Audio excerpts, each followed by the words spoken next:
and Your 20 whole conference could sign on to There this. are 220 Republicans right? in the House right now. You have You come to a 215 bill with me Democrats. with 11? You have 215 Is that right? Democrats. Well, how many votes does it take in the House? Are you- 218. Are you mathematically challenged? bro? No, I think you are. You have 215 Democrats. You could all sign on to this today Do me a with favor. 11 Republicans. Do It'd me be a great. favor. I've indulged you.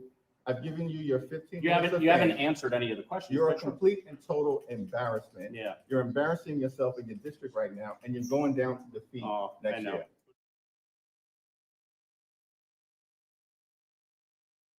We have got to the point where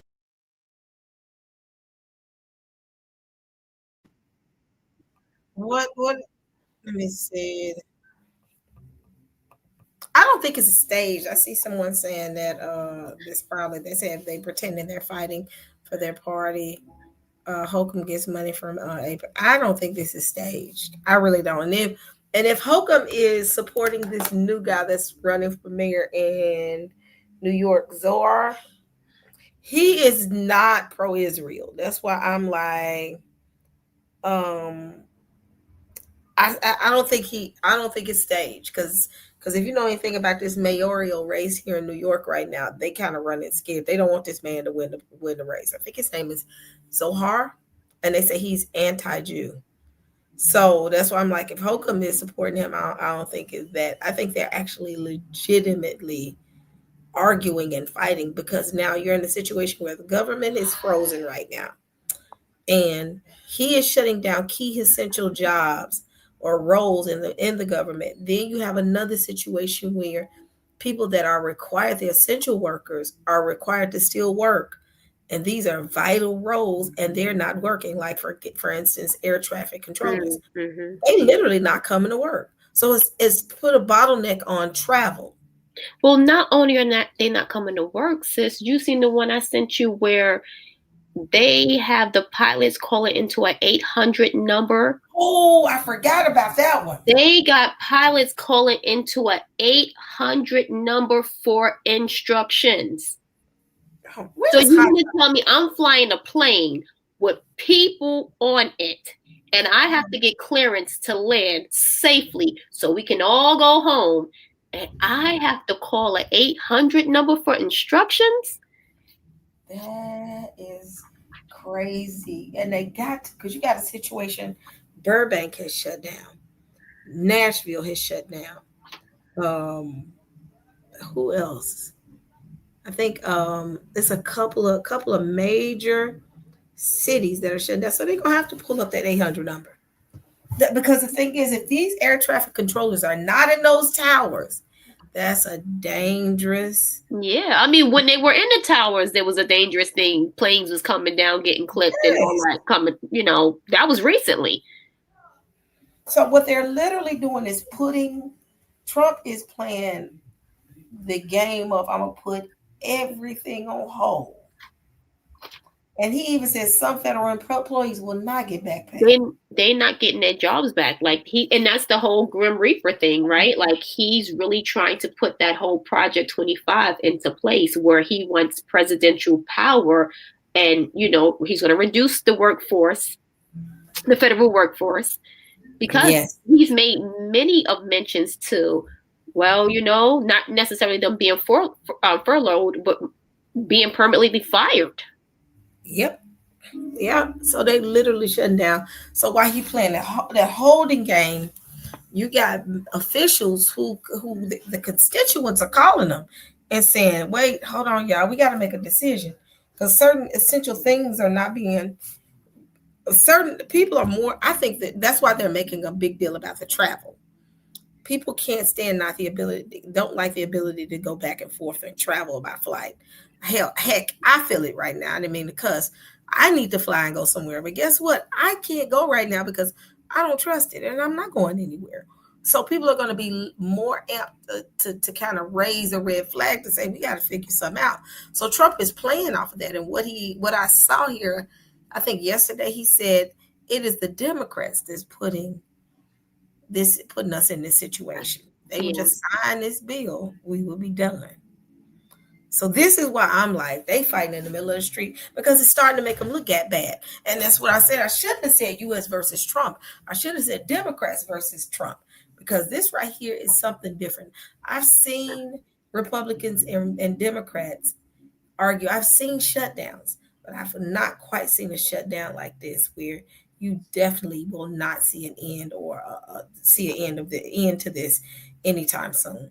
Because what I'm hearing is the biggest part. What they always do is utilize an anchor bill to drive the rest of the bills, and I got to really look at what they need to sign off on. The anchor one is dealing with health care. What else is involved in those the agreement between the Democrats and the Republicans that has literally shut down the government? So this is getting bigger than what we think. And then not to mention you got ICE being deployed all over the US. This is beyond this is a lot to take in. Like I said, y'all know I've been on a hiatus for the past how long? A couple of months. And I'm like, and I told my little love this. I said, oh my goodness, I'm going to have to come out of this hiatus for a little bit just to raise my head to talk about this. What are your thoughts? Well, I just want to give a disclaimer so everybody out there. I think I can say this for Sister E too. We are not Democrats nor Republicans. Oh, no. We have to get those disclaimers because sometimes when we start talking, they be like, oh, they talking about they for the Democrats, they from the Republicans. I don't care nothing about that red and blue bird. It's both the same bird. It's the same bird. That's why I said that bird. I don't care nothing about that red and blue bird. However, I mean, we have to look at the signs and the things that's in our face. And I will say this. I think is everybody's playing their role. Everybody's playing their role. I do think that they're fighting each other for real, but I also think that they're the same bird. They're the same bird, so they all have to still play their parts with things, right? Yep, they're the same bird. I was trying to get the next video queued up. They are the same Anybody bird. else in the back that want to jump on it and be a part of this conversation? Because I like to see what anybody else may think about some of these videos that you sharing and the state of the world right now. Because every time you turn around, there's something new popping up every single day. Yes. And ultimately, if people, especially in our community, if we don't realize that this ultimately affects us, when you think about it, it ultimately affects us. It's ultimately about us. Yep, and I agree. Anybody want to hop up, they're more than welcome to hop up and provide their insight into this, because people don't realize if the U.S. goes into an utter chaos, this kind of puts a damper on the rest of the world, regardless of what all these countries are doing to say, well, we're building our own system. Oh, we're building our own financial system. It's not up and running and stable enough for it to keep, to maintain the economy from a world's perspective. But yet it's still, we're in the position that if U.S. falls apart or we go into a civil war or even we go into something like a world war, it can utterly impact every nation because of the agreements that they've made, the financial agreements that they've made, trading, that can ultimately hurt them in the long run. So with that being said, right now, this is the most unstable I've ever seen in this country. Like I said, I've seen where we've had shutdowns where people are pretty much like, yeah, we'll be back to work. This is the first time my friends that work for the federal government, they can't even pinpoint when they think they're going back to work. They literally making plans to say, well, it looks like we're going to be out, down and out for a little bit, because they know the Dems and the Republicans are not backing down, because now they have to, it's a pissing contest pretty much, I think. I mean, they may tomorrow may say, okay, we'll agree. I would be shocked. And if they do, okay, they good. I'm shocked. But this is the most unhinged group I've ever seen. Everybody's like, where's hot sauce? Where is hot sauce? Yeah, I'm surprised hot sauce didn't jump on here. He be the first one as soon as you put it out there. I'm like, is he asleep? Did he not get the notification? Somebody go find hot sauce. But you also know what, Sister E, the thing about it is they're going to have a whole bunch of chaos because they have to issue in all of the turning points, right? Like the new world order, the one, the one government system. Like they're putting all these things are happening for the bigger purpose of what they have planned down the pipeline, right? So I feel like all of this has happened because it's going to be chaos, and then they're going to try to implement the order out of the chaos. Yep. And that's what it looked like. It's just pure and utter chaos. And like I said, I've seen us go. I'm a Gen Xer. I'm Gen X, in spite of what Hot Sauce said, wherever he is. I saw the riots and the Insurrection Act implemented at that time. I didn't know that it was the Insurrection Act, but I knew, when he said it, it made sense. Mm-hmm. But it slightly shut us down from a world U.S. perspective. But this right here, this is not a siloed state with issues. This is every single state within the United States. Either they're on the side of the Democrats or they're on the side of Trump and the Republicans. And that's the divide right there. That's a little bit different from the LA riots. Yeah. But let's look at everything in its totality, right? And I'm sure I'm going to miss some things, right? So we have the government shutdown. We have the Democrats versus the Republicans, right? We have him deploying National Guards in different cities. You good? Right? We have him stating, huh? I'm sorry, my sister calling. I'll call you right back, Charlie. No, you good. We have him stating that the U.S. is in armed conflict with the cartels, right? So now we're in conflict with the cartels.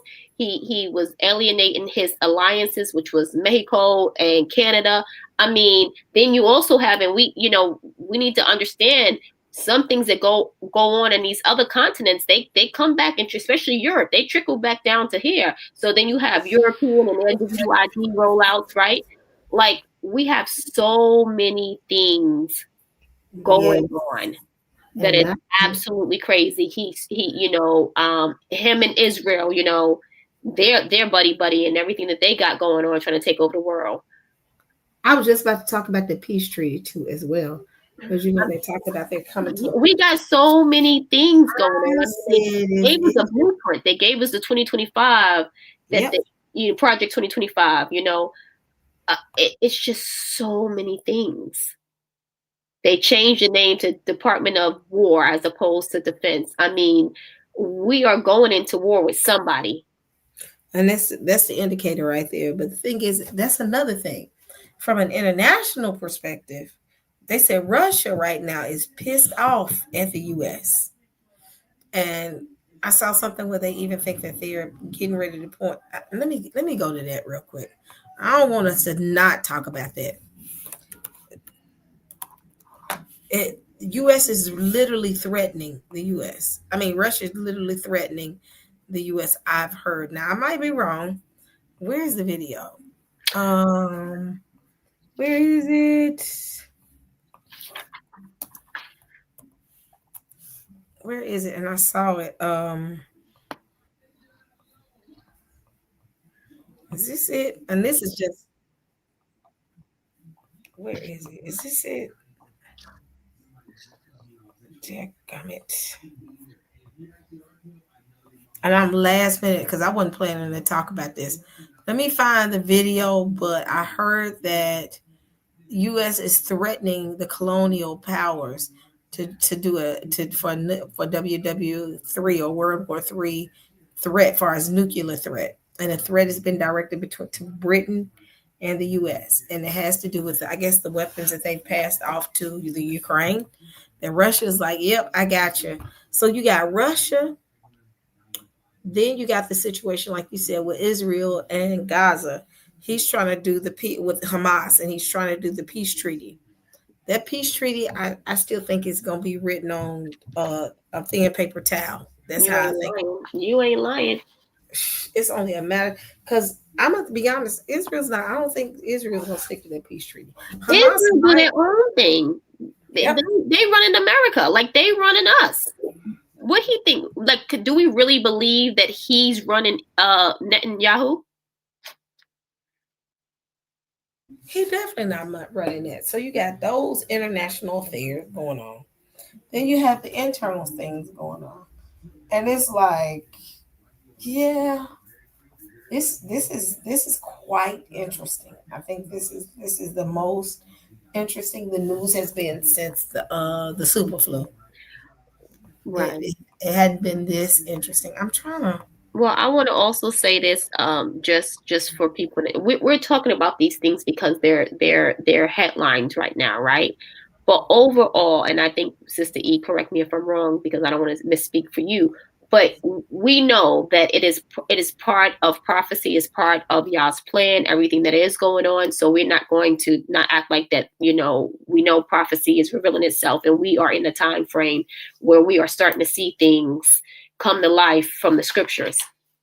So just want to make sure, because I did see somebody in the chat saying, I still believe this is Yah's doing. He is causing the nations to isolate themselves. Yeah, I mean, yeah, we know that we see in prophecy before our eyes. Yep, but we got to talk about it because we need to make sure people are aware. Exactly. Because the thing is, to be aware means you're prepared. Exactly. So then you got the situation here, back to the Insurrection Act of 1807. I'm going to play this video.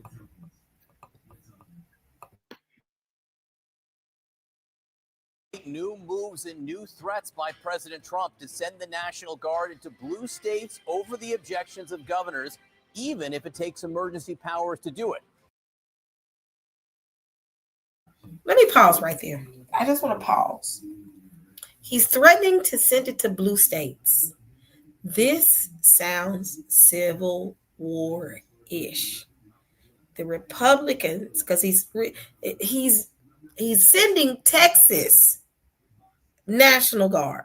He's utilizing Texas's National Guard, which is Texas is a red state, to go into blue states.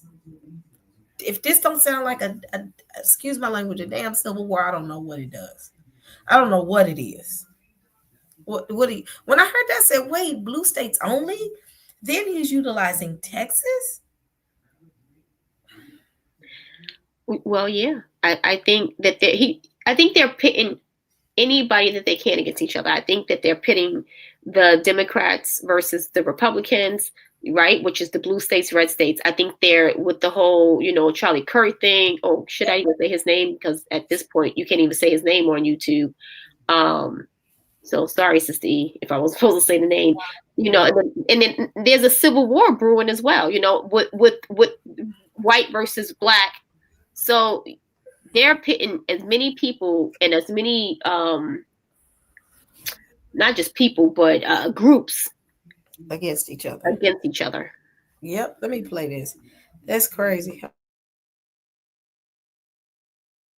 The Republican governor of Texas, Greg Abbott, posted a picture showing National Guard troops from his state boarding a military aircraft. We're told the president has activated Texas troops to deploy to the Chicago area, where protesters have been clashing with ICE agents. Flight records appear to show the troops landed in neighboring Indiana overnight as they await what comes next. Now, Illinois Governor J.B. Pritzker has called the mobilization an unconstitutional invasion. The city and state have sued over it, but a federal judge declined so far to immediately block the troop deployment in Chicago and has given the Trump administration until Wednesday night to respond to the suit. And if officials or courts stand in the president's way, the president says he could get around them by invoking the more than 200-year-old Insurrection Act. So far, it hasn't been necessary, but we have an Insurrection Act for a reason. If I had to enact it, I'd do that. If people were being killed and courts were holding us up, or governors or mayors were holding us up, sure, I'd do that. Let's get to CNN's Whitney Wild live in Chicago this morning. A lot of twists and turns and developments overnight, Whitney. John, so much is left to be seen. It is not clear if these National Guard troops will actually move into the city. Our understanding, based on limited information, mostly coming from the Illinois governor's office, is that hundreds of troops from the Illinois National Guard have been called up to move throughout the state. As you mentioned, the governor is also saying that Texas National Guard troops have been called up. As you said, they appear to have arrived, at least in the area. We do not know any timing on a potential deployment. It is not clear if they're going to wait until the courts weigh in or if they are going to move in before DOJ actually files their response to the Illinois lawsuit. DHS and Illinois law enforcement and local officials here look at this situation completely differently. Obviously, the Department of Homeland Security looks at the protests that have blown up at the Broadview ICE facility, which is an area about 30 minutes west of Chicago, where we have seen for weeks protests that have resulted in clashes with federal law enforcement. Multiple people have been charged with assaulting federal agents there. Further, DHS is pointing to a shooting that happened over the weekend with their agents after they say they were boxed in by 10 people. They were vehicle rammed. They opened fire on a woman who was eventually hospitalized and then was released from the hospital. There are 2 people who are now facing charges in that case. That is the DHS position. Meanwhile, here in Illinois, local leaders say this is all the result of DHS overstepping. You heard the governor's own words. He calls this an invasion. He says any of these interactions, any of these blowups are solely the result of DHS's egregious actions. Here's more from Illinois Governor J.B. Pritzker. Donald Trump is using our service members as political props and as pawns in his illegal effort to militarize our nation's cities. Since the beginning of this invasion, families have been snatched up off the streets or removed from their homes, zip-tied and detained for hours, including especially U.S. citizens and legal residents of our state. The governor says that they are going to use every lever at their disposal to try to fight this. Again, they've already gone to court. They are hoping for a temporary restraining order. Meanwhile, the mayor of Chicago, Brandon Johnson, signed another executive order. This is the last in a series of executive orders that we've seen. This latest one creates ICE-free zones, John, where he says ICE is not able to conduct any kind of operation, cannot stage, cannot process any detainees. And this extends not only from city-owned property, but also extends to private businesses if they do not want ICE on their premises. This executive order bars ICE from operating there. John? Got it. Whitney Weil again. We're watching the courts. We're watching the ground. We're watching Washington. A lot going on this morning. Thank you very much for all that. Kate. Absolutely right. And joining us right now is CNN senior legal analyst, former federal and state prosecutor Ellie Honig. So Ellie, where are we with, we've got Illinois filing suit. We have Oregon is filed suit. Where are we with these cases right now? So the law that Donald Trump is using so far is an emergency law, but it's not the Insurrection Act. Important to keep those things different. The current emergency law that he's using says that the president can deploy National Guard, even if the governor doesn't want it. If there's a rebellion, an invasion, let's put those aside. What he's using is a broader category if necessary to enforce federal laws. Now, do the conditions on the street meet that? That's going to be up to each individual judge. Thus far, in Oregon, in Portland, the federal judge there has temporarily blocked Trump's deployment. That judge has said, does not meet the definition of necessary to enforce federal law. In Illinois, I want to make this point. That judge has not necessarily said, come on, bring the National Guard in. For the moment, the judge has said, I'm not going to block it now, but I need more information and I need it quickly. I need it by Thursday. And if you look at the transcript, it looks like that judge is leaning towards blocking it. So it's not quite right to say that that judge is allowing National Guard. And that's the practical effect for now. But stay tuned. I think we may see a different outcome there. And stay tuned kind of quickly, potentially. But kind of this gets to the broader point of like people may have a hard time when you're looking at the legal arguments here of just following all of this because you have multiple cases in multiple different jurisdictions and multiple different places, some on hold, some not. How should people make sense of this? So we're not, at least for the immediate future, going to get one overarching resolution on all these. Each of these is a separate case. I mean, the conditions on the ground may be different. You may have conditions that meet the emergency. For example, a few months ago in Los Angeles, the judge, an appeals court said, this does meet the definition given the protest, given that there's some violence involved. But you're going to have different situations in Portland and in Chicago. And so think of each of these as just separate. They all have different judges in different federal districts, different facts. And so it's going to be a while before they filter up through the appeals courts and before we get some uniformity. Let's then talk about separately. We played that clip of the president talking about how he's open to invoking the Insurrection Act now. How would that be different? Okay, so the Insurrection Act is a different law. The important differences between the Insurrection Act and the current regular emergency act are this. First of all, the Insurrection Act involves all military. So that could be Army, Navy, Air Force, Marines, not just National Guard. The other thing is there is a Supreme Court case, goes way back, 1820s, where the Supreme Court said the president can invoke the Insurrection Act and the courts cannot even review it. However, since then, there have been other decisions that undermine that say, well, in extreme circumstance, if the president uses it in bad faith, we might be able to review it. But the Insurrection Act is broader. It gives the president even more broad powers. And that's why Trump seems to be talking about it as a potential bigger stick to bring out. Also sounds like another area where like the legal boundaries have yet to be tested, and that and we could be heading in that hasn't been used since 1992, and that time was at the request of the governor of California. So we didn't have a legal dispute then. So yeah, a lot that we'll learn. Great to see you, Ellie. Thanks, Kate. Thank you so much. Zach, I want to start with you because you told me you actually had to go read up on the Insurrection Act, which if any of you do, it's not that long. So it's only like 4 paragraphs long.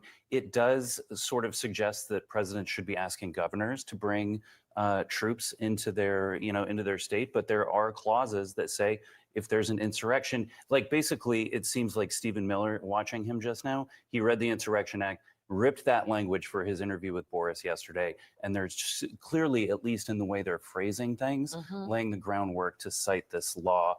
It was passed in the 18th century, in the 1798 was the first version of it.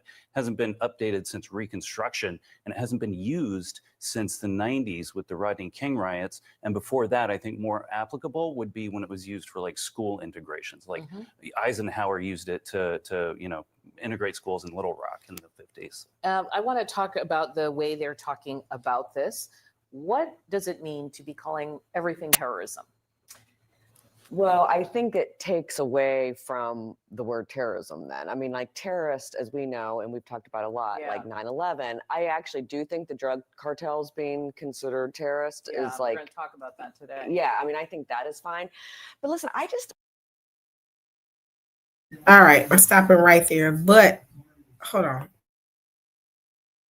That right there tells you it's only pretty much a matter of time because, again, you're going back in the situation where the president, it looks like he would have absolute power, puts it it takes the police department and it militarizes it.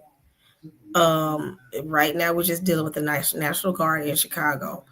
We'll look up, it's going to be some other, service members in different states. It's the Dems against the Republicans. Well, definitely going to be other service members, sis. Because remember, even inside his address to the military at Quantico, he, when he says his rhetoric, he's not just saying rhetoric just to say it. He's planting seeds. Yep.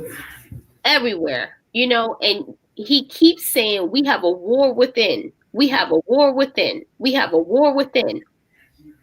So you are absolutely right when you say that. Like he's going to start. He's going to do martial law at some point. He's just going to do the whole takeover at some point. He's going to bring in everybody else. He definitely is, and he's already said it. He said it on so many occasions. We just need to listen. Yep. This is going to be. And the thing is, people are listening now because I can't say it, but stuff that got real now. Real.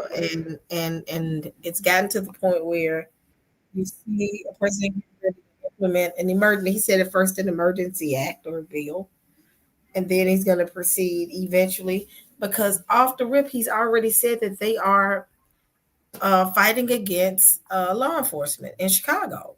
The citizens, and they're pushing back. That's rebellion. That's the definition of a key component that can cause him to enact the Insurrection Act. And we're not talking about a level-headed person. What's funny is people used to always think I was a Trump supporter, and I was like, no. I just know we were damned if we do, if we damned we don't. Either one of them, it was like the lesser evils. But between Kamala and him. But yeah, it's still, you got someone who's not gonna think through something. He's just going to say, let's go and get it. Insurrection Act. Let's implement that. That's when, and people say it doesn't lead to martial law. Sounds martial law-ish. You know they're trying to avoid it to say it, but they'll do it. Right. Oh, there goes hot sauce. He coming on? Hot sauce, you coming up?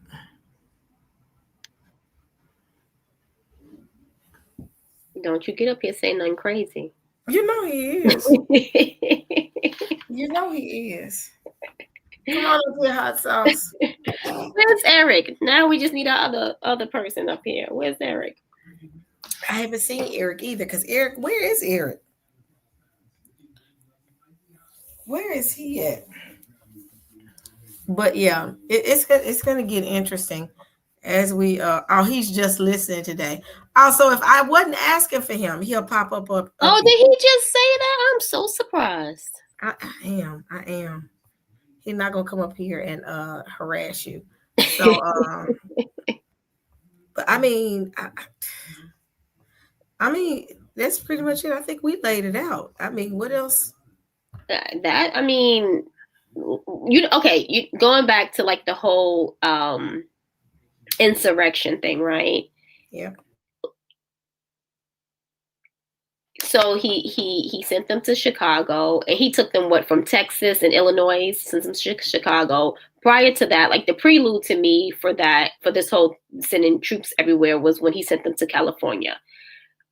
We can't forget that he did send troops to that state. But then, he tried to send them to Portland. He threatened New York. He threatened DC. He threatened Memphis. I know those were out of his mouth. I mean, he said blue states that was crime infested. So he tried to send them to Portland. The judge denied that, right? And then you had Stephen Miller accuse the judge of doing a legal insurrection. I'm sorry, I just dropped something. He accused her of doing a legal insurrection. And so this whole insurrection just keeps getting thrown around everywhere. No matter how you put it, it just keeps getting thrown around. And not to mention the actual insurrection that we had not too long ago, where they stormed the Capitol and nothing happened with that. And he pardoned them people. It really wasn't that bad. That's how he didn't quite say it like that. But I'm sorry, everything on my desk just been scrolling. Yeah, that's what he said. But we know if it was people like us, with some melanin, been kissed by the sun at least a couple of times, it would have been a whole different ball game there, right? It sure would have. I just think this whole insurrection thing being thrown around, no matter how you put it, even I thought that was really significant for him to say, Stephen Miller, for him to say that the federal judge he's accusing her of doing a legal insurrection. I'm like, so they keep throwing this whole word around, no matter if it's in Trump's context or the legal system context. And I'm like, so, again, planting them seeds that we're going to get insurrection. We are going to get an insurrection, no matter how we slice that cake. Yep, it's gonna happen. And they kept trying to antagonize us to get it kicked off, and we just pretty much checked out. We was like, we're not getting in that. We're not. That's y'all's fight. So now it's pretty much. He just said, I'm just gonna start sending troops to the city and see if I can get something popping. Because if he can get that started, they're going to push back. Chicago is going to push back. The way that they're coming at them with ICE. So let me play this last video, because for some reason I just started getting sleepy. I got real sleepy. Let me see. Here we go. I want to play it. And I already got started. They didn't shot a. Hold on.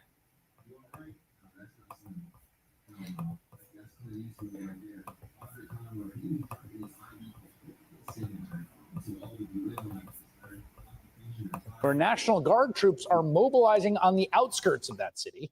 The governor of the state of Illinois does not want them there, nor does the mayor of Chicago. The president of the United States today called for those two men to be jailed. Quote, Chicago mayor should be in jail for failing to protect ICE officers. Governor Pritzker also. And on a day when Trump's former FBI director was being arraigned in a Virginia courthouse, talk like this should probably be taken quite seriously. These leaders in these local cities, along with Pritzker and Johnson, ignore what's going on, or, sir, they're helping Antifa cover it up? I think actually they're petrified. You know, their families live there, everything else. I actually think they're scared. Pritzker was a failure in his family. They threw him out of the family business. Guy's a loser.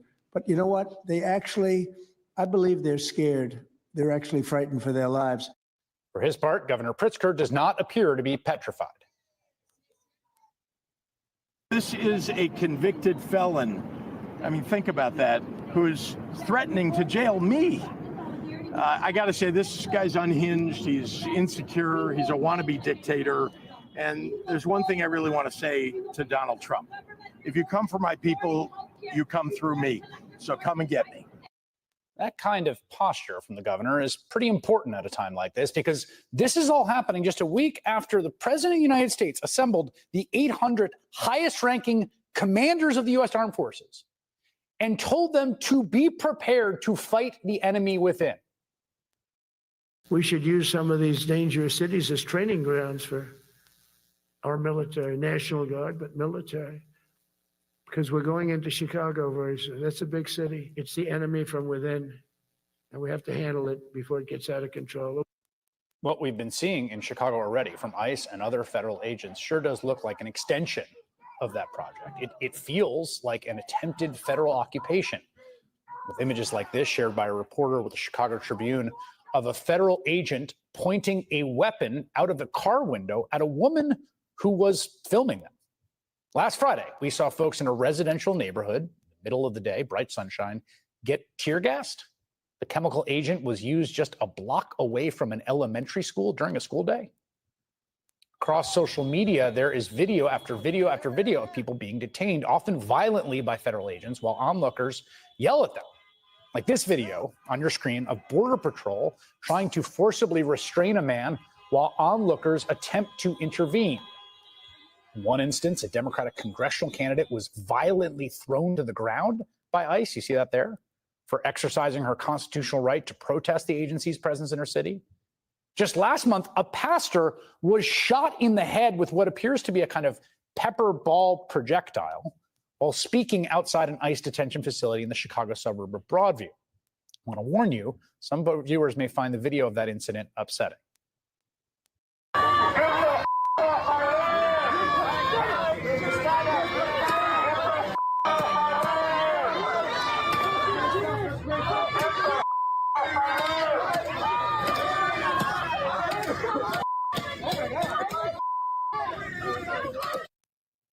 The Department of Homeland Security says those, quote, agitators were blocking an ICE vehicle and throwing bottles.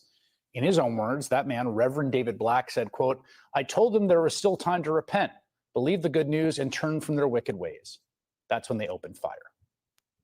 And again, this is all just the beginning. Today, NBC News is reporting the White House is now holding serious discussions about invoking the Insurrection Act of 1807, a law that the White House believes would allow Trump to marshal federal troops to act as law enforcement agents in our cities without nearly as many legal constraints over how those troops could operate.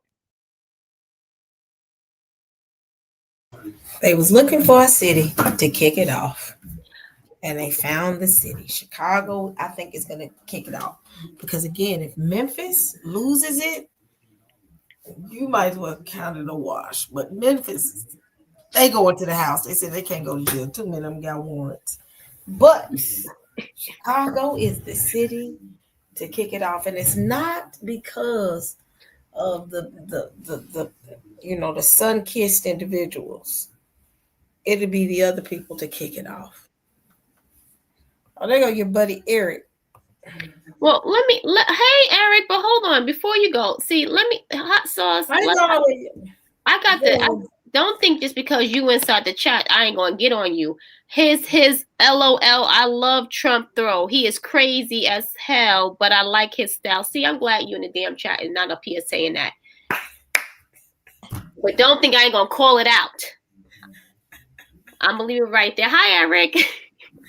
Shalom, shalom. How are you guys doing? We good. She already giving hot sauce at work in the I can't believe he. LOL. I love Trump though. He crazy as hell, but I like his style. Yeah, you just as crazy as you are. But let me jump back to this before I get off of the point here. So that's why he in the damn China not up here. And we wasn't supposed to curse. Now you got me saying damn. Here we go. Here we go. There go hot sauce. I know you ain't say no mess like that. So, first of all, hello everyone, shalom. What's up, Hope hot everyone sauce? is doing well. You know, common courtesy goes a long way. No, what I'm saying is, okay, Trump is crazy, and he's not for his people, but the characteristics that he displayed, I like, and I wish more of us would be that way. That's all I'm saying. I just want to say two things, and nobody has to agree with me. You know, I always give a disclaimer. I don't have to be right, but it's something that I noticed. It seems that everybody thinks he's really trying to provoke us, and he is. But take this into consideration. I think he's more or less trying to provoke his own people. I think so too. To just say the hell with it. We're gonna go back to Jim Crow 2.0, where we could just do whatever we want to do to black people and not be held accountable for it. All right. Well, that's what I think is part of his plan. I agree with you. I definitely agree with you with that. I absolutely agree with you with that. I think he's provoking the militia, right? Because when you're doing the Insurrection Act of 1807, you're actually provoking the militias in Pennsylvania, Florida, Arkansas, South Dakota. I mean, those white boys are ready for something like this. Yes. Well, right? Yeah, but it's the militias and all the other groups too. Like he said, like Eric said, the good old boys. Yes. Right, they're ready for when the government steps out of line with this like kind of martial law and federal. That's why they're in Chicago and not in a place like Pennsylvania or Florida where there's like heavy militia or Virginia. Believe it or not, January 6th really kicked that off. Well, yeah. See, Eric, you should have been up here earlier. I mentioned that. Yes. No. What I'm saying is this. Like, right, militia and Trump is cool, but I think this is going to bring the divide between the militia groups and Trump. No, okay. I'm not even going. You said the divide between them. The point I'm trying to make is how they just took over the Capitol. Right? They said the hell with law, the hell with the Constitution. We're gonna just take this thing over. You understand? So that's what he knew he had that in his pocket. And I think that's his driving force now. To just because he knows he's lying about Chicago. They've been singing this song about Chicago for the longest. Ain't never did nothing to really stop. They don't care about black people killing black people. They just want to use that as a distraction from all their foolishness that's going on. But if they can use it to fuel their goal, their agenda, they're going to do it. No, you got to look at the long game. You got to look at it in a long perspective, right? So politicians have been pushing back against ICE. So Trump enforces federal agencies and military to come into Chicago, right? The Chicago is just the starting point. But where the militia and Trump are going to divide, where militia and Trump are going to divide is where he started expanding. Because I mean, Chicago is just the starting point. But see, I think Chicago is not the starting point. I think what has been happening is he's already been testing the waters. When they did the insurrection, like Eric said, that was like testing the waters. Okay, how far can I go? And then when I send the troops to California, even though it's a different avenue, but those were testing the waters, and now he just keeps upping the ante. Yes. So now we're in Chicago. We're trying to go into Portland. We're trying to go into other states. Those two things are very different. When Trump had those people seize the White House, they felt that there was a tyrannical government. But now, when you have the military and federal agents in your back home, militia don't agree with that. Matter of fact, that goes against their tenets, and that's what's going to cause the divide. As you see the proliferation of federal agents and National Guard and military to be on American streets, this is what they prepared for. This is what militia. This is the point. This is what they get down for, a tyrannical government. And this is where you're going to see the divide. When he gets away from black cities like Chicago, Philly, New York, whatever, and he goes to California, he goes to Virginia, this is when you're going to see the Civil War.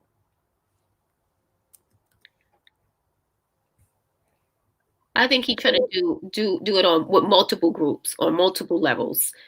And let's not forget when you played that video, Sister E, let's not forget his opening statement. There was use cities for military training ground.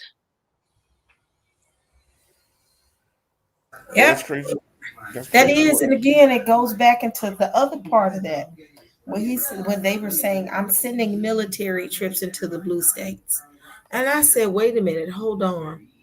This sounds again, it'll be a divide not based off of North and South anymore. It's going to be based off of the Democrat versus the Republican.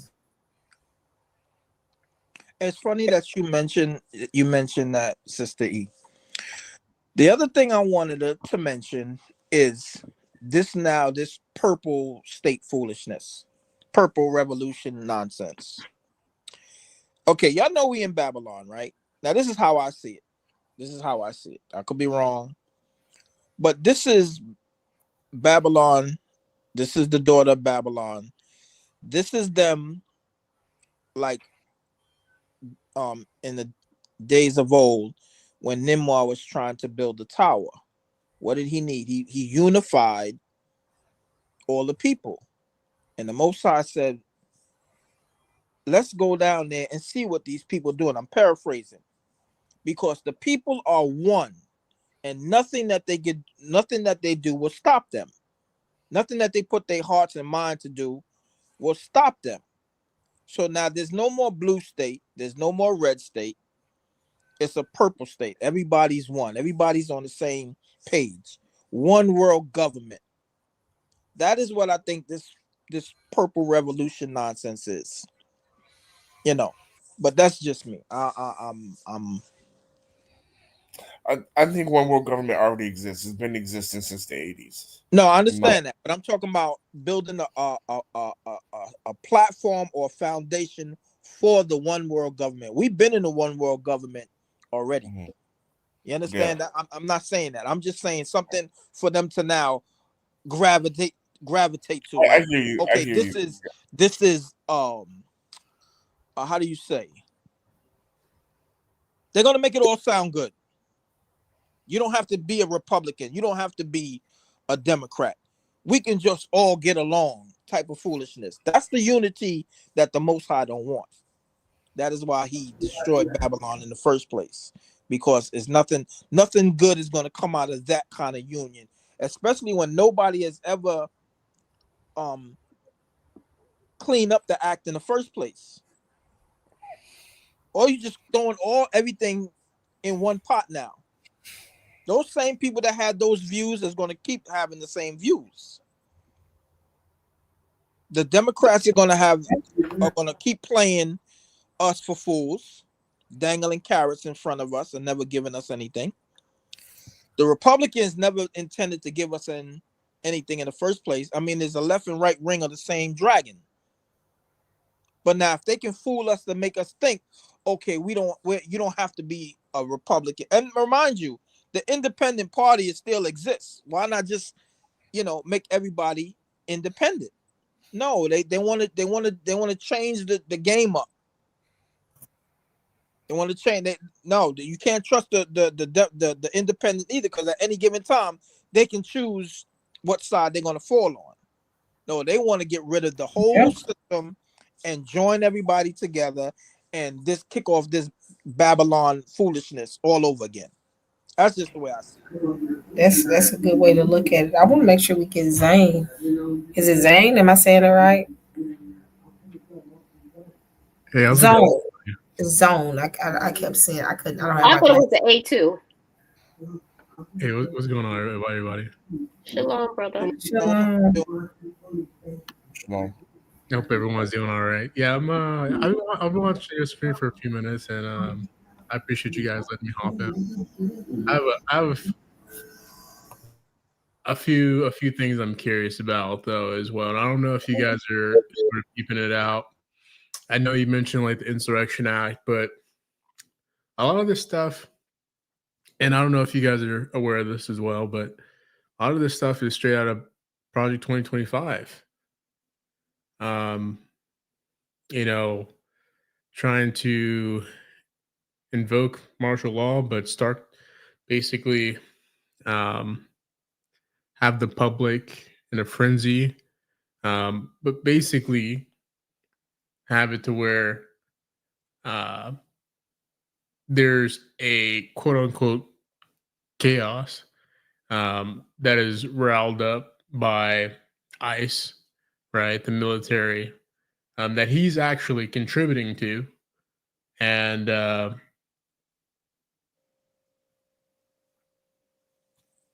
then starting martial law by claiming that there's a bunch of chaos when you're the one starting the chaos. So, I mean, from that point, that's what I'm seeing. It looks like there's an intention on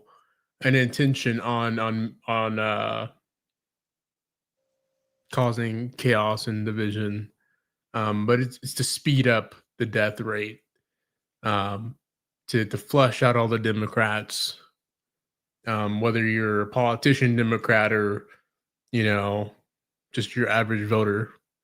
And I think that's going to fold into minorities, black folks, brown folks. It's already happening. It's been happening on a lower scale, but it's been slowly increasing, because when you slowly do it and you don't just do everything overnight, people are less resistant to change. When they're like, "Oh, it's not that bad. It wasn't that bad last week. Have you seen it today, though?" You know, and I think a lot of people aren't really looking at it for what it is. I feel like, and I'm gonna be honest, because I've been feeling this way as well. A lot of folks don't want to admit they're scared. And I see why. I see why, because it doesn't seem to serve a purpose. But in this time, I think we have to be honest with ourselves, because if they're not going to be honest with us, we have to at least learn how to be honest with ourselves. You know what I mean? And yeah, it's definitely scary. Just seeing the amount of Unrest. Yeah, but more so like just the blatantness of it, Oh yeah, that's in your face, Circumventing of power is what I'm referring to specifically. There's a lot of things being done, like using ICE, for example, right? Using ICE as like a police force, like a federalized military police force. You got them over there wearing um like army uniforms. They're not even army. People thinking they're army because I they honestly believe some of them are militia. Absolutely a militia, because they got masks on their face, they covering their face, they just black, snatching people up, no identification. Yes, absolutely. I peeped out. I don't know if you guys peeped it out like a few weeks ago when this suspicious assassin left, right? They call him a left because he's an assassin. So they said this suspicious assassin killed 2 ICE detainees. What does that sound like to you? I know what it sounds like to me. To me, it sounds like they trafficked 2 people that they wanted to kill, and they had a hitman go in there and kill him. Because the first thing they said was left leaning. At that point, Fox News could just stream headline a set left leaning assassin. The guy had no ties on record. He did the same thing with Charlie Kirk Killer. No ties to the left. And he basically said, you know, I'm like, why would people that are currently out there protesting against ICE go and kill 2 ICE detainees? Does that make any sense to you? I mean, it's like they think that we're stupid, right? You see what I mean? Like, No, I absolutely think we're stupid, and I think that they're casualties for their purposes. So I agree with you. I don't know how long you've been on, but if you've seen the clip that Sister E had played with the Grim Reaper, the AI generated video that Trump had posted. And that was what we were referencing, that he, you know, this was straight out of Project 2025, all of this, especially with him depicting himself and one of the authors of it as the Grim Reapers.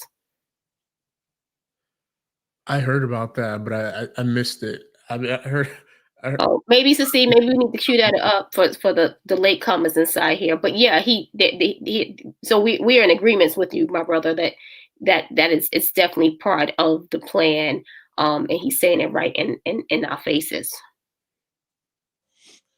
Yeah, I mean, yeah, I agree with you guys. Whoever said that, there might be, like, he might be trying to convince, like, Republicans, MAGA, which I think that was said. If you guys said that, then yeah, I would agree with that. That it looks like, you know, they bought up all the mainstream media, all of them are compromised, all the mainstream media. So the independent media, the real independent media that aren't out there, you know, calling themselves moderates and then also advocating for Israel. No. Like Stephen Miller, obviously super MAGA Israel ties, but you can't say a lot of this stuff. Yeah, it's and my if I'm saying anything wrong, please correct me. No. No. Most definitely, you're not saying anything wrong. No, You're you're definitely not. Okay. I think we all pretty much share the same sentiments, excluding hot sauce. But I'm just joking with hot sauce. He's not even the good hot sauce. He's like quiet.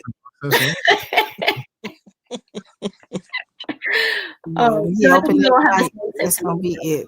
That goes to show he don't even eat hot sauce. He eats wing sauce in your ramen. That's disgusting. Yeah. That is too funny. That sounds like really on your case right now. You are funny. But I think Brother Eric brought up the point in you know, and with the whole going back to Nimrod and Babylon, the original Babylon, and just trying to bring it back there. And I have to push back a little bit on what Hot Sauce said about, you know, we already in the one world government. No, we have different sovereignties within this nation. So we're not under a complete one world government or order as they're trying to actually implement. Because we definitely have different sovereignties. Well, no surprise to disagree, but we absolutely are. It's called the World Trade Organization and WTO. Yeah, but I think what Eric was referring to was just like, or correct me if I'm wrong, Eric, when you were talking, was when the Tower of Babel and Nimrod established it, and just having that one nation. We have different sovereignties within this country, these countries. We don't have one ruler to rule over everyone. Yes, we do. No, that's what I was saying, but I understand what Hot Sauce is saying. The system. Okay, let me just say it this way. to cut through the mustard. The system of white supremacy, that is the one world government. Now, when that totally implements itself, we have been in it for the longest. You understand? And it's going to get to a point where, when the scripture says that the whole world is going to know that we're the children of Israel, I honestly believe that's going to be when they really fully come after us with all guns blazing.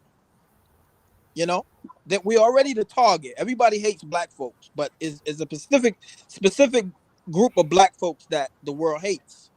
There's going to come a time when they say, oh yeah, it's those Israelites, those people. It ain't going to be Ham. You understand? It ain't going to be any other black people but us. That's going to be the main target. Openly, not no mistaking us for anybody else. That's what I think. That time is coming. Well, yeah, agreed. I mean, Ham was against us back then too. Yeah, absolutely. Right. Agreed. I would make that correlation. I would say that those black folks are the folks in Israel, mostly, but a lot of the there's evidence to support that a lot of the dealings are from the elites within Israel. And I think a lot of this Charlie Kirk stuff exposed a lot of the stuff. And you got Stephen Miller just coming out in the blue. Now he's more vocal than ever. You got Erica Kirk, basically her wild adventures the last few weeks. You can't even. They're trying to censor you. They're trying to censor people and fire people. Just even saying, commenting on Israel itself, and saying anti-Semitism. It's not the case. So I don't know what to make of how we're going to combat this, but I know it's possible. I know there are checks and balances, and I think there's some evidence of that, and you got judges blocking certain orders. You got the different branches of governments. Sure, there's a lot of things that are consolidated within the legislative branch, the executive branch. You've got even the legislative branch, right?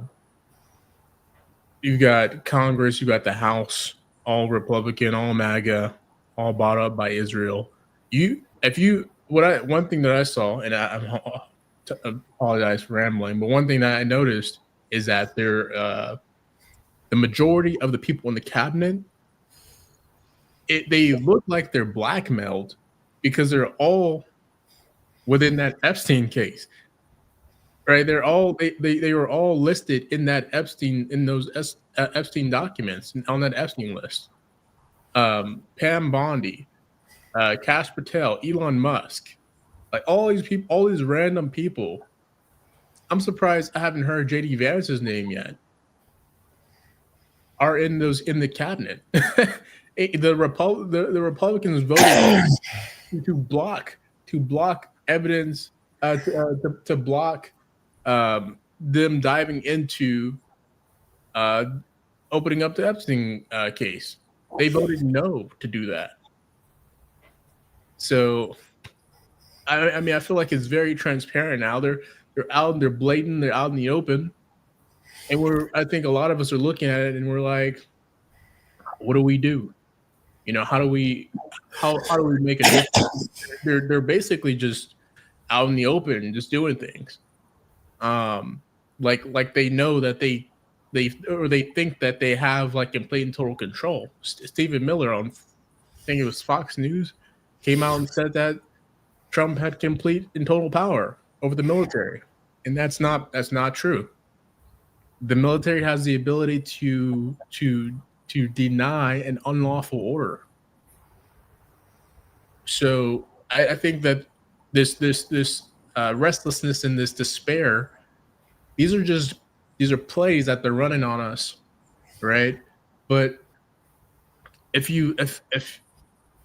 we're peeping, if we're being proactive on like how we're combating it, I think that there's definitely a misinformation campaign. It's a disinformation attack, is what it is. To be specific, it's definitely on the level of MK Ultra and COINTELPRO. And I think the people feel like there's no possible way to go back. Yes, there is the midterms. I think that's going to be an important. They're trying to discourage people from voting. They're trying, even in Texas, they're gerrymandering. They started gerrymandering, remapping everything, blocking off. Forgetting the Democrat's name. What's her name? Forget her name. Kamala? No. She's from Texas. She's from Texas. Oh. Crockett. That's what I'm talking about. So they basically like closed off her district, right? And when they tried to when they remapped it, right? They've been basically all these assassinations. You got two Democratic legislators assassinated. This is not normal stuff. No, yeah, I get that part, and I find myself trying to stay away from the reactionary channels, because there's a way to react in a productive way that is not inefficient, or one that's gonna cause a loop where you basically are stagnant, right?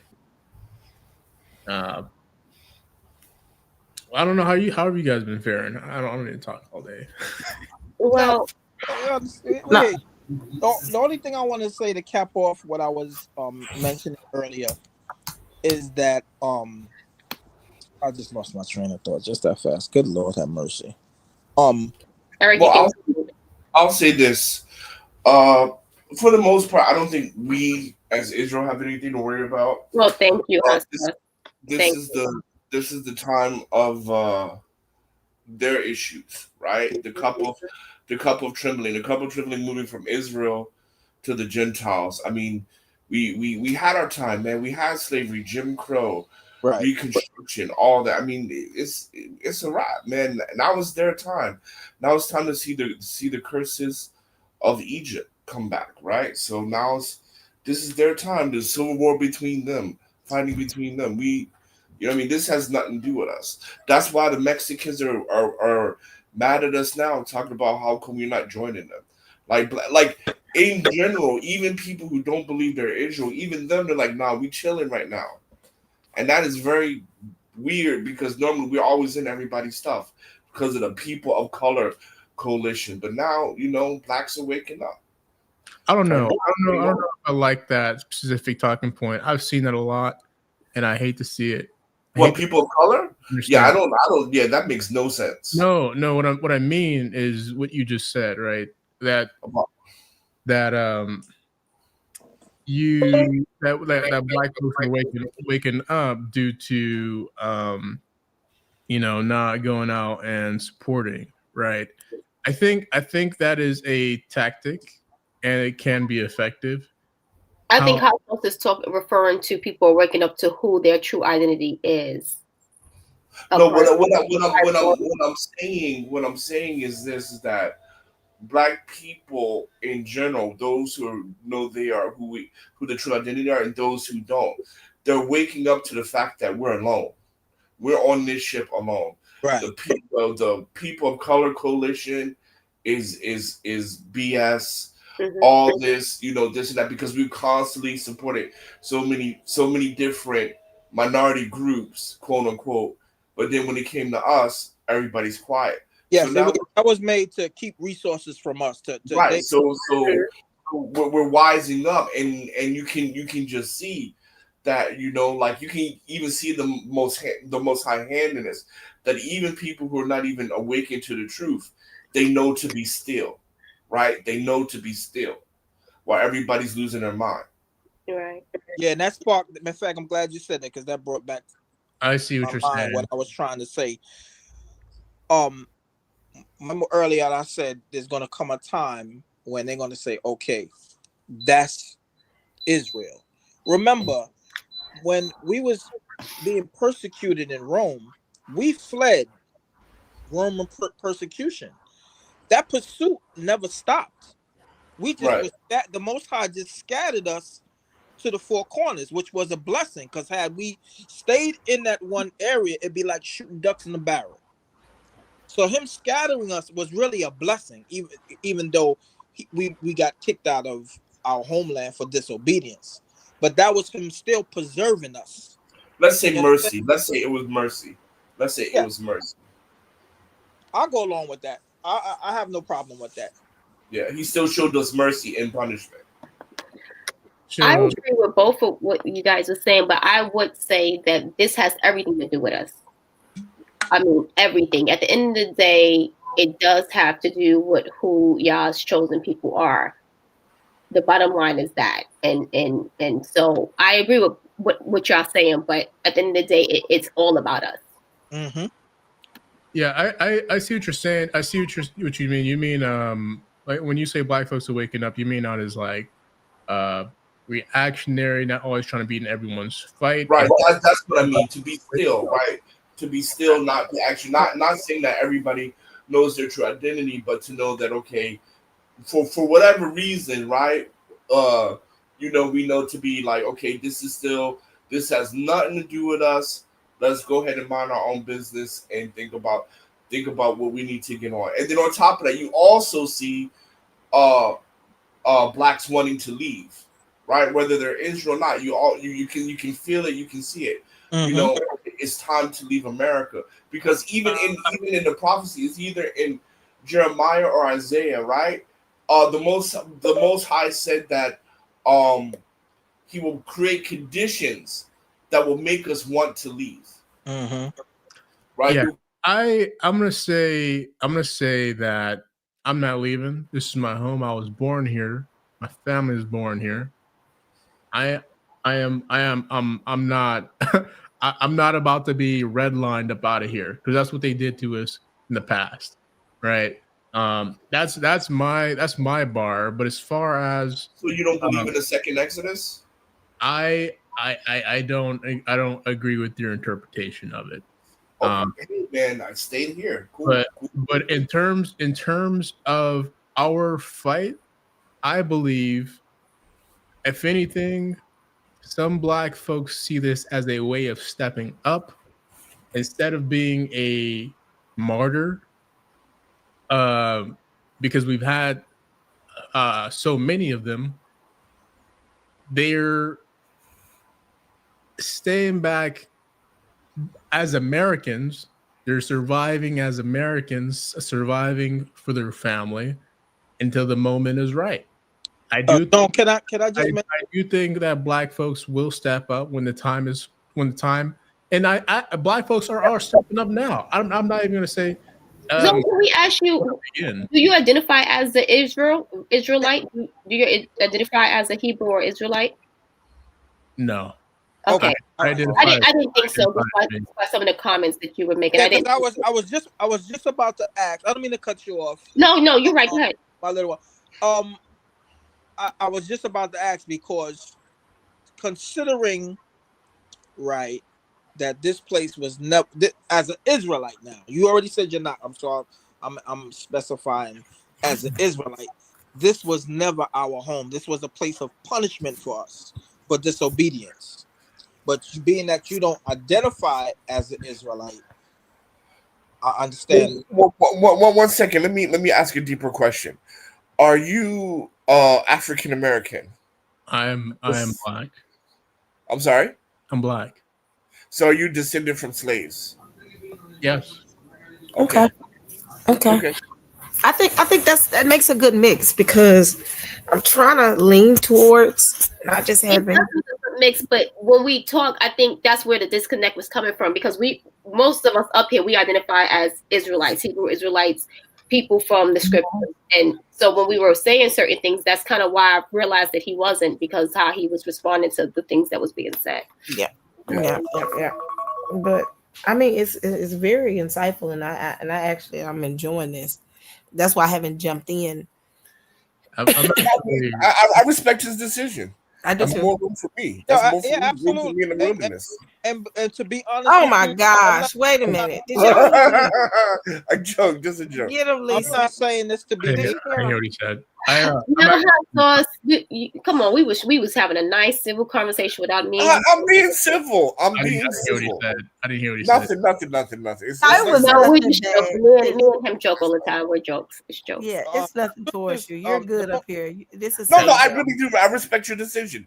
If you consider yourself non-Israelite, I respect it. I just see myself as another black person raised in America.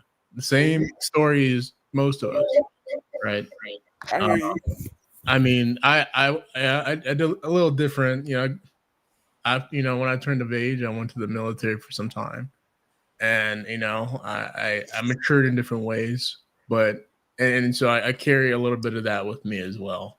So I can tell it to you from a military perspective as well.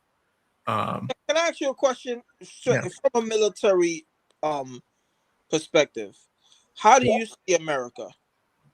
From a military perspective, as a black man, I mean, what part specifically? Like black folks, Americans? The military industrial complex. Okay. How do you view that as a black man? Okay. Well, can you be more specific? Like what part of it? Well, basically, what he's asking you is, okay, obviously well, not obviously. Let me take that word back. For some of us, we believe that there's white supremacy and there's structural racism against black people. So as you being a military man fighting for this country, and as you being a black man by your account, by what you classified, how do you see America? I like that. All right. Thanks for putting it that way. No problem. Yeah, the military is definitely a lot different, especially if you're active duty. It has its own rules. The regulation is built by a lot of the generals, the senior leaders, and then that's pushed down as law, but it's also voted at boards and stuff. However, in terms of how I see America and its white supremacy complex, that exists. This white supremacist patriarchal layout or persona. It's just a persona. It doesn't. It's not required to exist in the military or any other facet in life. It's just something that young white men gravitate toward to build their story. Did I answer that sufficiently? Did I answer that in whole? Did I miss anything? To be honest with you, I really don't. I'm not making the connection of what you're trying to say.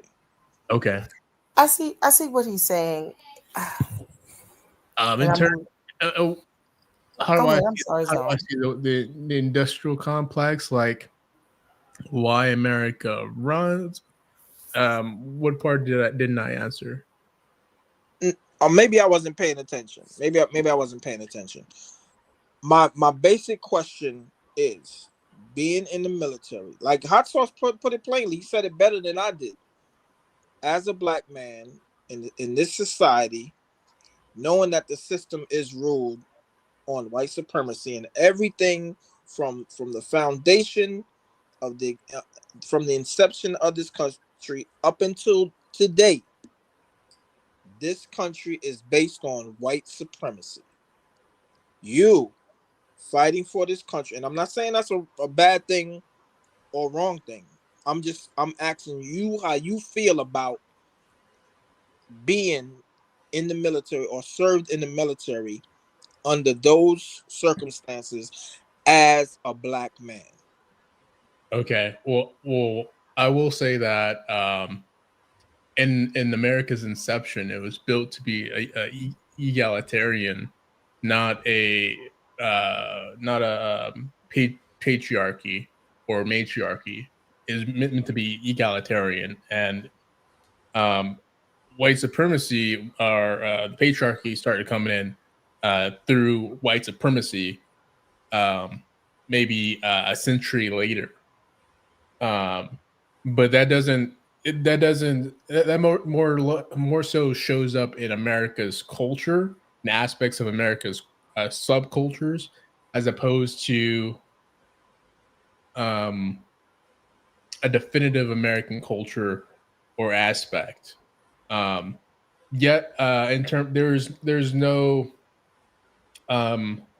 explicit ruling saying, you know, black folks can't do this, white folks can't do this, right? I don't think he's asking that. I think the question is maybe why as a black man you join the military knowing how this country treats us. Why do you say that this is your land knowing that the way this country treat us collectively? Well, maybe not you individually, but collectively. So I joined knowing the history, knowing that there were slaves and that there were black people that went in to the military. Now, not just slaves that first, that were some of the first people to start the U.S. Army in the military that were black, but also people in the 20th century that were black and that didn't get military aid, like, you know, not access to 9/11. You gotta be. I went in with that knowledge to try to go in and experience have my own experience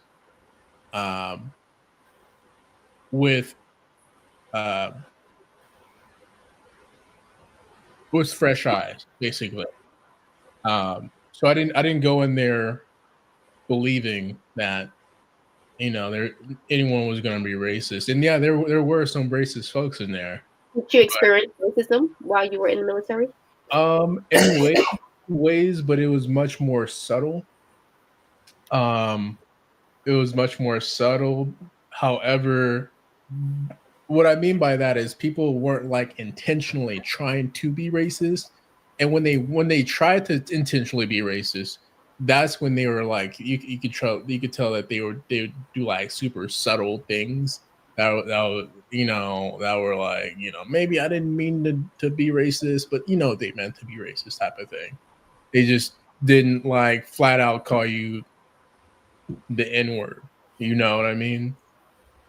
And then there were also things that were built in there over the Obama presidency, like you know, EO and Sharp, right, which tackled sexual harassment and assault program, and also equal opportunity, which were meant to you know, things that were if there was toxic leadership, this was to basically help the atmosphere of soldiers. So, you know, they have soldiers killing themselves. So to improve the morale, you include these programs that were peer reviewed by citizens, right? They weren't like always military personnel, but on the board. And, you know, that's how that, you know, and also through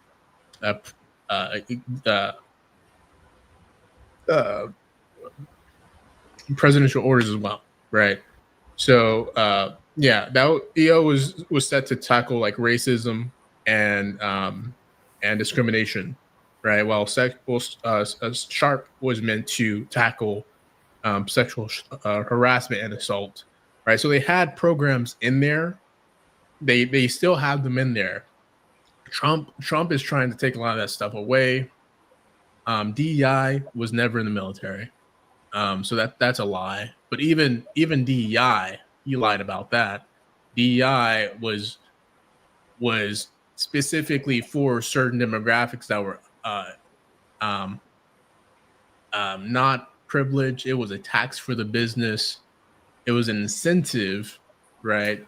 But when we talk about DEI, I think part of the reason why we're in this situation right now and why white people are going crazy is because Trump made a fatal mistake. When he removed the DEI, he thought it was going to hurt immigrants and minorities.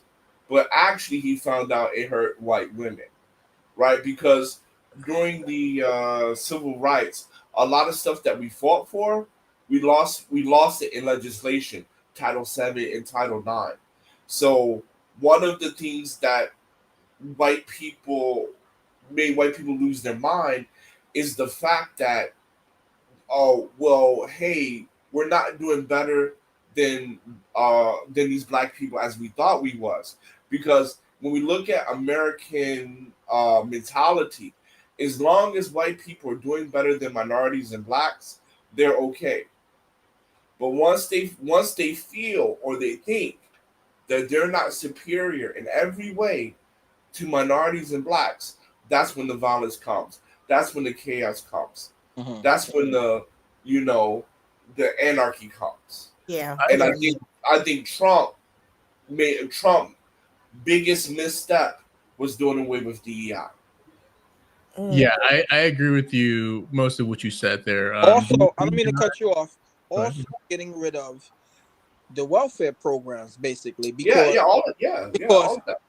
what they try to label that as black folks, but it's more white folks on these programs than black folks. Right.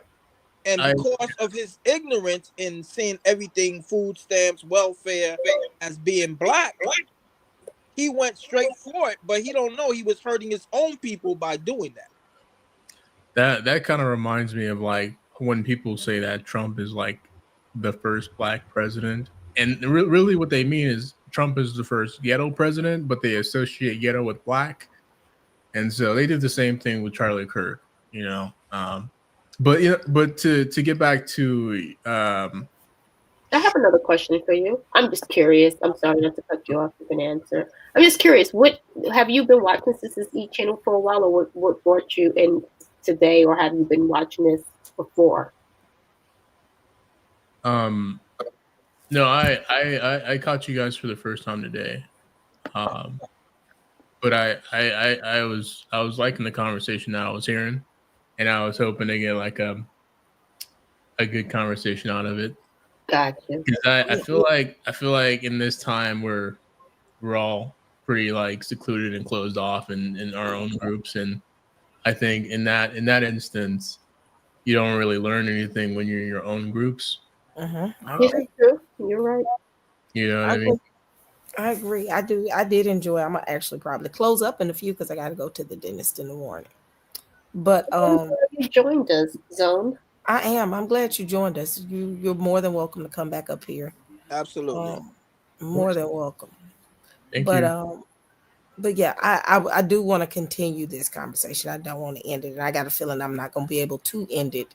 Steve, can I ask one more? You have to do a caveat. He has to have tough skin. Zone, if you're gonna come up here, you gotta have tough skin. Yeah, I just have one more question. Are you still in the military, and how long have you been in the military? Yeah, I was in for 10 years. I'm not anymore. Okay. Yeah. Yeah, Zone. I definitely agree with my little loves. You got to have tough skin because certain people just be randomly attacking you for no reason. Yeah. I mean, you know, I wish random attacks is crazy. I was in active duty, so I would say I had tough skin. Okay, yeah, good, I've good. seen. Yeah, I've talked to I say people that who are suicidal. this is a community. Most of these people are a community of Israelites, and we have different viewpoints that may go against what you are going to say. So you're may get a lot of pushback. So that's why I say have tough skin. Man, if I said half the stuff you just said today, man, they'd be on my neck. Well, you say enough. You say enough to get your. Here we go. Here we go. See, there you go. Yeah. If I would have said that this is my country, this is our country, the panel would have exploded. You already said you love Trump. You know better than that. The panel would have exploded. I mean, yeah, it's obvious like who's trying to take it over, but even like the whole white replacement theory, like if you look into that, you realize white folks are just scared. Their whole identity is based off of fear. You know, they think black and brown folks are going to replace them one day, so they gotta get someone in office that'll, cut everybody off at the knees again. So yeah, I mean, I would love to dive into DEI when I get the opportunity, hopefully next time, to kind of really explain what it is. The purpose. But one thing about Cicely, she welcomes everybody that has opposing views. She doesn't discriminate. As long as you don't come in disrespectful, you're welcome on her platform. Yes, I appreciate you guys. You guys have been awesome. And yeah, I'm an against the grain kind of guy, so I'm already expecting to be yelled at. It's not nothing new to me. Oh man, it takes the heat away from hot sauce. Don't worry, hot sauce will be built. They're gonna tear you apart, brother. Because I mean, anything you say that remotely goes against it, they'll tear you apart. Yeah. So they're being nice today. Well, I appreciate that. I'll take that. Because if I would have said half the stuff you said today, he's not gonna let it go. He's not gonna let that go. Well, I'm just going to truth. I get an understanding. This is why I asked particular questions, because we had to get an understanding of the man. His first time up here. This is why I said to him, "Hey, you must not identify as an Israelite or a Hebrew." So we had to get an understanding. My love, when we talked for the first time yesterday, did you ask me questions to get an understanding? Hot sauce. I already know you're an Israelite, right? And yeah, but maybe I have different views or different sections of an Israelite. You're gonna get the heat because you said just off the rip. First time meeting her, off the rip. Just give me smoke. Are you guys in red states or blue states? Can I? I'm just curious. I'm not. I don't live in America. Okay. Interesting. Oh, you want to know where we live, or do we represent any of those states? What do you ask? I don't need to know specifically. I'm just asking if you guys are in a red state or blue state. I was born in a blue state, but I don't live in America. I'm in a blue state. You're in a blue state? Yes. Okay. I'm curious to know why you asked that. I'm a blue as well. I think all of us are blue. Wait a minute, New York is blue state? I thought it was. It is a blue state. Yeah, New York is a blue state. But I'm curious to know why you asked that. Because there again, there's the protest. Sorry, not the protest. The ICE raids, right? They're targeting blue states, right? And so if you think about like the thought process of black folks, and you think about the thought process of like red states, you can kind of like put certain like tactics together. Oh, actually, I'm from a swing state, but I'm from a blue city. Like my city is blue, but the state is sometimes red, sometimes blue. It's a swing state, but my city is always blue. But just to let you know, Zone, we don't participate in this political. Yeah, I don't vote. Yeah, arena. You guys don't vote? I don't think it's necessarily the voting that he's asking about. I think he's more so asking it based on what's going on as far as ICE, because ICE is going to be deployed. It wasn't really a voting question. It is against the law. It is against the law to vote for a person who is not. It's against the law to vote for a person who is not an Israelite to rule over you. So that's why I don't vote. It is against the law. For religious, okay. Okay. No, it's Yeah. not. It's I not grew up in religion. politics, It's so part of our culture, yeah. part of our laws and Yeah, statutes. culture. Right? Yeah, you Yes. do not vote. You do not vote for. You do not vote for a Gentile to rule over you. It's actually a part of the law. Actually. Okay, but I want to go back to his point though, why he asked that question.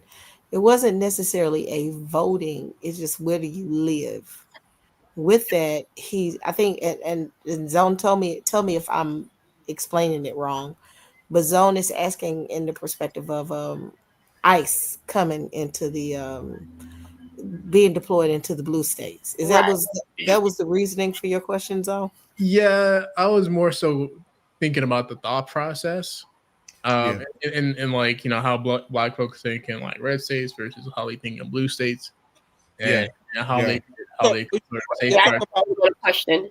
You're referring to politics, though, right? Exactly. No. It's like saying like, you have liberal no, hot you sauce. have I'm liberal asking him. blacks. No, hot sauce. I'm asking him. Is he referring to politics? No, he's not. He said thought If you think of everything is, to me, everything is politics. Yes, he was definitely referring to politics. Like, yes, when he asked the question, that's why I asked him. When he asked the question, he was referring to, we wanted to make the distinctions between. The man literally said thought But process. I think it's imperative that, like Eric said, and like Hostos elaborated, that we let you know that we have a culture of not participating in the system. Yeah, but I mean, I get your point, right? Because you have conservative blacks, right? Red states, Candace Owen type folks. Then you have blue state black people like Al Sharpton, right? But I don't think that really applies to Hebrew Israelites. We're on a whole different. Yeah, that's what I was trying to get him to clarify. But I get your point, right? If you're asking like blue versus red states, like Candace Owen folks would be more red state folks, good red state, and then like Al Sharpton people, non-conservative blacks. I get your point, but for Hebrew Israelites, it's totally different, right? We're on the law, statutes, and commandments. Oh, my thought process is way different a little bit because I'm thinking about the algorithms and stuff too. Algorithms are not just decided based off like what you click on. It's like location, location, race, age, like which Wi-Fi you go to McDonald's and connect, and you might get some McDonald's commercials. Sometimes you even like you can alter. There are software. There's like software that these companies have on their phone, like Apple and Samsung, where you can listen, and then they push out that data to companies to promote, like restaurants and whatever on your phone. And that's how you get like, oh, Nike wants to sell me shoes. Now we're just talking about these Nikes. That's how that happens. So, Zone, I have a question to you. Which way do you lean? In terms of like liberal, conservative, red state, blue state. So I'm in a red state. I'm born from a blue state, but I am an independent. And so I currently, I've been leaning toward, voting for not voting for Donald Trump. Looking at, Bernie and AOC. Kamala was probably the better pick this time around, but a lot of people were saying that she's a tether, and I can't argue with them people. If you're dead set on that being the hang up, that they want to come and find a way to take your reparations, and we don't even have reparations. I've tried to run like social experiments on how people want and why people want to conduct reparation. I'm all for reparations. I would be the one to be entitled to reparations, if anyone. But I need to know like who is the one that is seriously fighting for it, right? Because there's a lot of people in high places that are fighting for reparations, and even the Tariq Nasheeds. I haven't heard a solid proposition or framework coming from that guy. He has a lot of smart talking points. By smart, I mean smart ass. Well, my personal opinion, I don't even deal with none of that because it's a divide and conquer tactic, and a lot of people don't realize that's all this is. It's put in place to divide us. So I don't even get involved in all of that because my mom is from the Caribbean. My father is from this place. So where would I stand in that? No, I don't even deal with all that. I know you they'll call it reparations, but I know it's the great substance that the Most High said we're going to get. You can call it reparations. I don't care what you're going to call it. We're going to get it. Just run it. How I don't know. Y'all finna start talking about the FBA. Right. But I do have a question, another question for you, Zone, because I think curious minds want to know, did you, when you voted in the last presidential election, which way did you vote? That's a big question. It is. I didn't vote for Donald Trump. I will say that. Oh, bless his heart. Then y'all just gonna drill him with the question. Hey, he got up here. He got up. Sister E now. Zone. I'm here. I'm trying to help you. I didn't vote for the guy that was obviously going to do this to black folks and brown folks. No, because I think the first time or the second time, or both times you didn't. I have never voted for Donald Trump. Okay. Oh my gosh, y'all finna drill the poor man on who we voted for. He got up here, Sister E. Don't you ain't got to tell him who you voted for. I understand now. I'm a transparent person. I will be straightforward if you ask, and that's my thing. I prefer transparency. We appreciate that. Trust me, because us being Israelites, we've been lied to and been deceived and bamboozled, a lot, and we're at a point where we're not standing for any of that no more. You come correct, be honest, be straight, or we don't want to have nothing to do with you. That's just my perspective. Other people might have a different viewpoint. Me, I ain't tolerating no foolishness. Straight up, yeah. My thing is, why would I lie? I'm a grown ass man, right? I mean, I don't have to please anyone. I'm comfortable where I'm at. I'm comfortable in my own skin. I don't need to please anyone. Yeah, no, I wasn't. I have one question, and we can wrap it up here. Hold on, one second. Just general statement, not direct towards you. That's why I said I appreciate you being transparent, but it was a general statement I was making. So, one quick question. So you said that you're not a Hebrew Israelite. You don't identify that. So how did you find this channel? Like, how did this happen today? Someone that I know pushed it in my algorithm, and I mean that's typically how it happens. Either someone that I know, someone close to you, and that's how you find things that are like, oh, this is interesting. This isn't a channel that I've seen before. Or this isn't a channel that I visit often. That's typically how it happens. Okay. I'm curious, like, because if you're not in the movement or anything like that, like, how does this show up in your algorithm? Well, hopefully the Most High is leading you over here to if you are and just don't know you're Israelite, it's part of your awakening. Do you know anything about the movement? Yeah. Okay.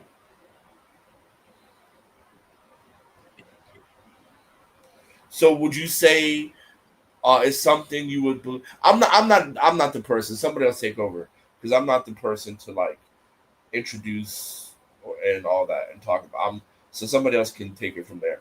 No, just what I said. Hopefully, it's the Most High leading him. If he is an Israelite and don't know it, bringing him You know, but he knows something about it, though, right? He said he knows something about it. Yeah. Hey, I'm sorry, you guys. Not to cut you guys off. However, you know, Sister E mouth hurting over there, and she got to go to the dentist. Yeah. But we got on here. We wanted to let the saints, as Sister E always say, let the saints know what was going on, and that's why we were discussing the temperatures in the world right now, with the Insurrection Act, with the government shutdown. So we kind of want to just pivot back to close out so everybody can be aware of what was going on, and then she's going to shut it down, and then we can talk another day, another time when she comes back. Yeah. And the biggest thing I want us to make sure we're open, because we're going to have.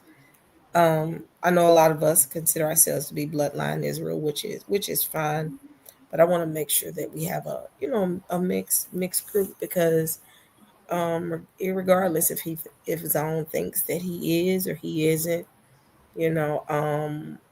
that I want us to be on that subject. Now, when we start talking about 400-year prophecy and all that, even if Zone want to hop up here, he can. But we're gonna have all types of different types of people coming up here, and that's what it gives us a good mix in the conversation. And I think Zone brought some great points and great talking points with this conversation, dealing with the politics and getting into the military side. So I just want to kind of make sure that we welcome those that don't consider themselves to be Israelites. When we have Israelite conversations, he may even be a Gentile, and he come to find out that these Israelites is pretty cool. I want to cleave to them. So yeah, we absolutely, we're not just excluding anybody. As long as you're not against us, then you with us. That's how I feel. Yeah, I got family that are Black Israelites. I'm not.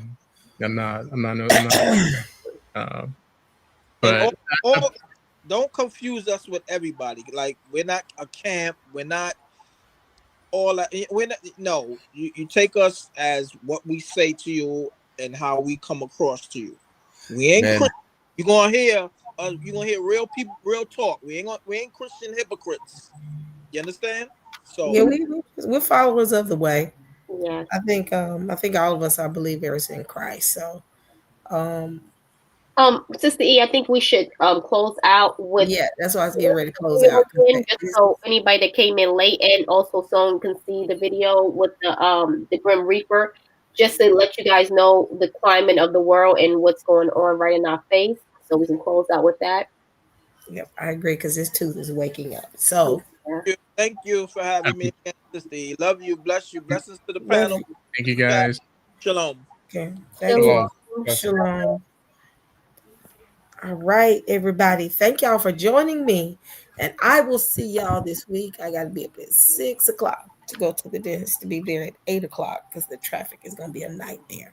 So hopefully it won't be that bad. But all right. Well, thank y'all. I will see y'all later on this week. All right. Closing out. All different type of information every week. Let me speak. If you subscribe, we're going deep. Love Talk, Sister E. God's work.